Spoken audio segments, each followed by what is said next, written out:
Hello and happy Wednesday. I am Meredith and I am here with our message for the 22nd of January 2025. We'll be using Sawyer's Path Tarot for our message, and as you can see, cards have a lot to say today.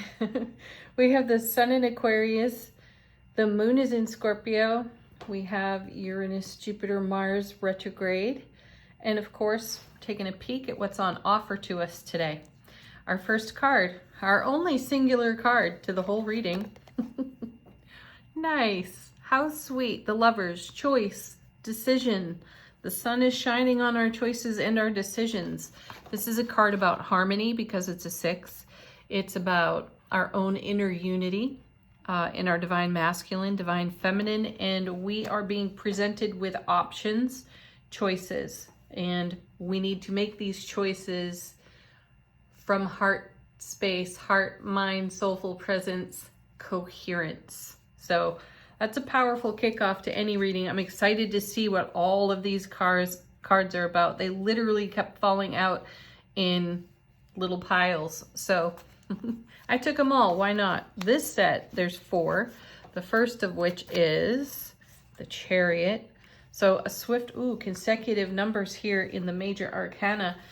Swift moving energy, dynamically moving energies. Be thinking, considering, contemplating on your feet today because things are going to move fast, and being connected in heart space, heart, mind, coherence, soulful presence is going to be a big deal when dealing with whatever's being put in front of us for the day. Tune into your intuition, of course, because there's the beautiful Queen of Cups. Love seeing her because she is also a message of love all by herself, and she's all about channeling the intuition, looking into the Ace of Cups, looking into the field of love, bliss, joy, happiness, which the Ace of Cups represents, being guided by that energy and that energy alone. Perfect. Ooh, paired with the Queen of Pentacles, double queens right there. You gotta love that. So here's the great nurturer herself. So the King and the Queen of Pentacles create a very dynamic Chariot card ripple effect, right? So they invest their energy wisely in a grounded and centered way, and in a way that continues to pay reward as each ripple evolves outward, right? So making our choices and our decisions for all the options before us swiftly, guided by our intuition and in a way that is in keeping with our ripple effect of love, bliss, joy, and happiness is on offer to us today. And beautiful, there's the 4 cups showing up for us. How sweet is that card? This is a card of being reminiscent of the joy of celebration in our life. This is the Ace of Cups to the power of 4, and in a very stable way. And there's surprise and delight on this card because we have a 4th cup incoming that we don't really see coming. And you have the sun peeking out. So look here in the Lovers card. The sun is a big, bold part of the card, right? Here in the 4 of Cups, it's poking out of the clouds.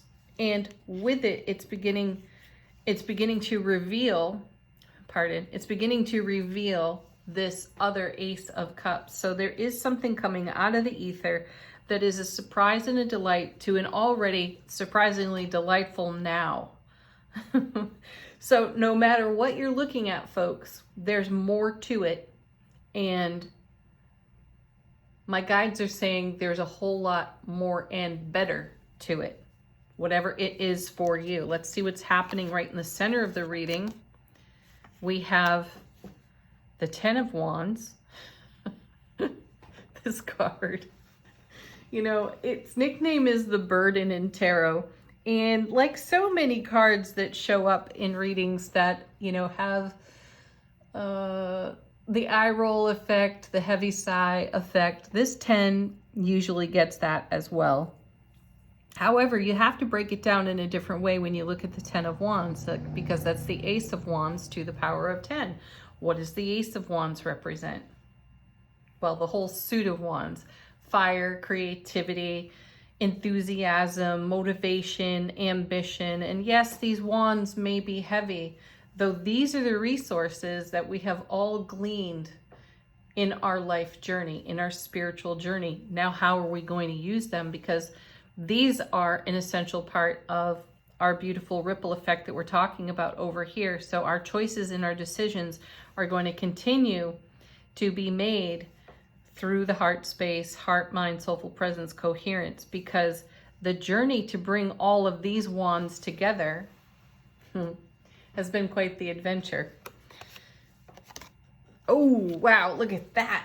And it's paired with the Three of Swords. And you know what I see here? I see a challenge to break the habit of an old way of thinking, because Three of Swords is really about pain, loss, and sorrow of the past. And we've talked about this quite a bit recently as well. Are you allowing yourself to be directed by old thoughts and feelings, old emotions, right? Tied to life experience, life events that have been less than favorable? Or are you taking a look at all of your resource that you would not have right now had you not gone through a Three of Swords or 2 or 5 or 6 life experience, right? You get a lot of wisdom and knowledge out of the slings and arrows of life experience. This is how we start to foster our intuitive ability, how we allow ourselves to be guided by our inner truth, or the truth of our inner being. And Three of Swords life experiences typically happen when we go against that grain for ourselves. And oftentimes going against the grain means going against something that's rare, uncommon, unusual, and not necessarily acceptable to those who are around you, weighing in with their opinions. And what have we learned about that? Yeah, I won't say it. YouTube will kick me off for saying it. So anyway, everybody has an opinion. So when you go against your own intuitive guidance and cave instead to popular opinion, we've all learned what that brings for us. Sometimes it's great. Sometimes it's less than favorable. So add it up for yourself. You do the math for you and choose the path that's right for you. Next set, there's 5 cards. The first is Three of Wands. I love how this card is done in this deck too, you know, because we have the thought bubble and it's blank. And the Three of Wands is really all about, oh, double threes, by the way. Double queens, double threes. The Three of Wands is about us taking a look at our horizon and designing what goes on that horizon for ourselves. So I love that it's blank here. We've got a clean slate. Do we fill that in with popular opinion? Heck no. Do we take the advice or consider the advice of those wiser, older, more experienced than ourselves? Absolutely. Though we still make our own path. We still blaze our own trail. We've seen a lot of the Seven of Wands lately too. And I feel that this 3 is sweetly connected to that, because we're taking a look at the horizon and deciding how we are going to design that for the fulfillment of our heart, mind, soulful presence, coherence. Next we have, a third queen, the Queen of Wands. Hey mama, thank you for showing up. Aries, Leo, Sagittarius here. I love this queen. I love them all. I particularly love the Queen of Wands because she's unapologetic about just simply being herself. She's a beautiful fire sign card to have here, and there's a lot of momentum around her receptive energy. So be open to receiving inspirational ideas through your intuition, listening to your inner voice, inner being, your soulful presence, right? And this is going to help each and every one of us make a decision that is in keeping with our heart space. Awesome. Look at that. 2 of Wands, 2 and 3 of Wands with the Queen of Wands in the middle. That's pretty incredible. So there's a whole world of opportunity awaiting us. We have to be open to it. So I really like that the thought bubble is blank here. It's not that we don't have a clue. It's not that we don't have an idea. We've got plenty of clues, plenty of ideas. It's about channeling our energy in a way that is the most fulfilling. So a whole world of opportunity awaits us. We have to look away from the familiar lens that gazes into the past with the Three of Swords, right? And then we need to use the resource of our Ten of Wands. Powerful energy here. And then our lovely Knight of Swords. This knight cracks me up. You know, no bones about anything here. This knight gets it done. Point A, point B. There's no verbal clutter. There's no wishy-washy energy with this knight at all. This knight has a mission, carrying the Ace of Swords, which is brilliant clarity and everlasting strength. And this knight always brings it across the finish line. So this is what's required in our 6 over here in our Lovers card. Once we make the choice, we need to stick to the choice. And no matter how tempting it is to do the familiar, to take action upon the familiar based in an old life experience, there's a level of resistance that must be overcome to that. So this knight's going to help us get that done. And then we have, look at this. Now there are 3 threes in the reading. Here's the 3 of Pentacles. Building something that stands the test of time cannot be built on a foundation that's fragile. And this 3 of Swords is indicative of a foundation that is fragile and can no longer hold what we are bringing to life upon it. Next set, 3 cards. Final position of the main body of the reading, we have the Fool. Excellent. No fear of consequence. There's another connection to the beautiful Queen of Wands. She has no fear of consequence at all. She completely trusts herself and her abilities. And this is taking a great leap of faith to go against your own grain. It's worthy of doing, though. 9 of Swords, the anxiety card. I love how the challenge cards are peppered in the reading and so supported by great cards, because the 9 of Swords is what we're feeling as we encounter the 3 of Swords. This pain, loss, and sorrow of the past has quite the echo. And the 9 of Swords is our response to that echo. We have to challenge ourselves to overcome this. Validation is the way to go. Ho'oponopono is the way to go. And then that wild, free spiritedness within us, encouraging us to take the leap of faith. We must take the leap of faith. Oh, gorgeous. So we've got 3 queens and an empress. So she's all 4 queens rolled into one being. She is the mother of tarot, counterpart to the emperor. And this is about new life, new beginnings, and fresh starts. So take the leap of faith, even if you don't have all the pieces and parts worked out for yourself.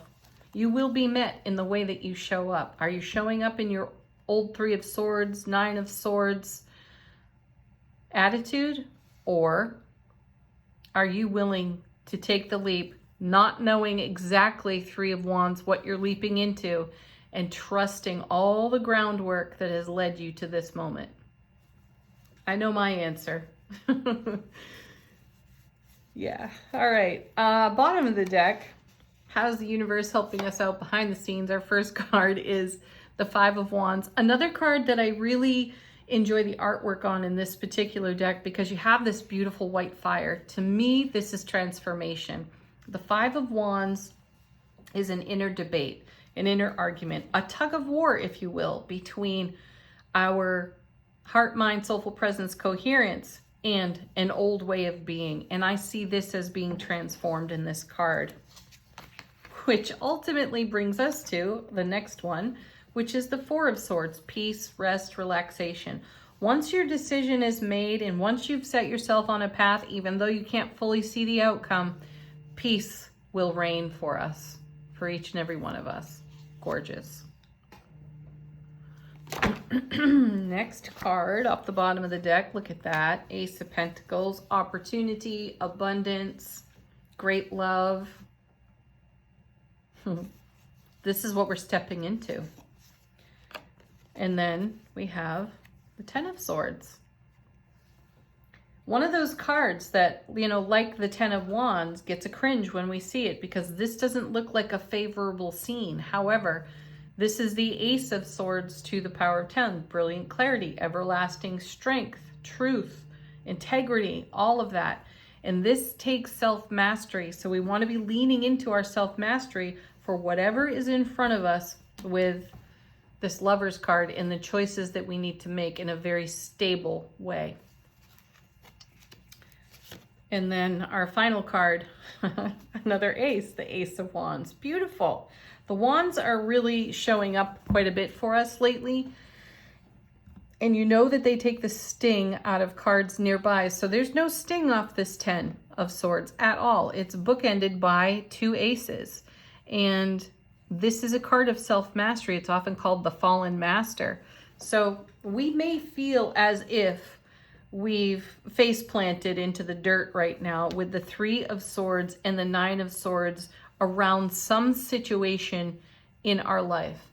And in order for us to move onward into the becoming, we need to choose in the now to rely on our wisdom, our intellect, our knowledge, and most especially our intuition. And we need to blaze a new trail for ourselves. This is perfect. What a beautiful message. I've recently encountered something, you know, that operates in its own system, and the system itself is really quite broken. And the information I have gathered within that system is very limiting. This means that it would be important for anyone looking at a very broken system to blaze their own trail and hear what's been said or what's been offered and take all of that information and sort through it in heart space, in heart, mind, soulful presence, coherence, and perhaps make a choice, make a decision that hasn't even been offered. We get to create it. Never forget, folks, that you are powerful, powerful creators. Yeah. All right.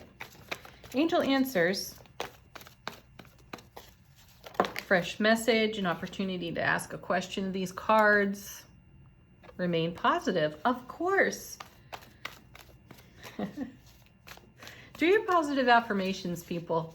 You know, it doesn't matter if the kids are crying this morning. It doesn't matter if you've got a bill that's due and you're not sure how you're going to pay it. It doesn't matter if you've been asked to work a ton of overtime that you can't possibly seem to fit into your schedule, right? Remain positive. There's always another way. There's always a new trail to blaze. So go for it. Stop what you're doing. If your kids are freaking out, stop what you're doing and bring your attention to them. Bring the love, bring the peace, right? If you're in a situation on the work front, like I just suggested, being asked to work tons of overtime, you can only do what you can do and only do what's reasonable to you, right? Make the choice, Lover's card, and choose yourself. Choose your heart space. And everything gets better from there because it creates its own ripple effect. Within the next few weeks, you know, a tiny card out of this deck. This is something that's in evolution and is with us for a period of experience because there's some self-mastery to be engaged here and worked with. And my guides just said it's not an overnight sensation. Okay. Communicate clearly, absolutely. No verbal clutter, folks. Check in with people. Make sure you understand. Make sure they understand.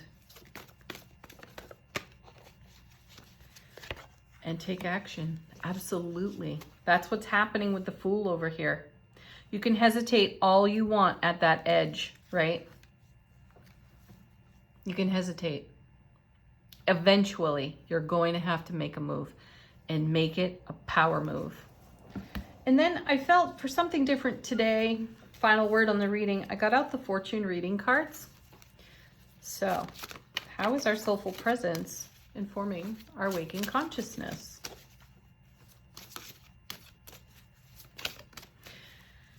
I was thinking of switching out the angel answer cards too.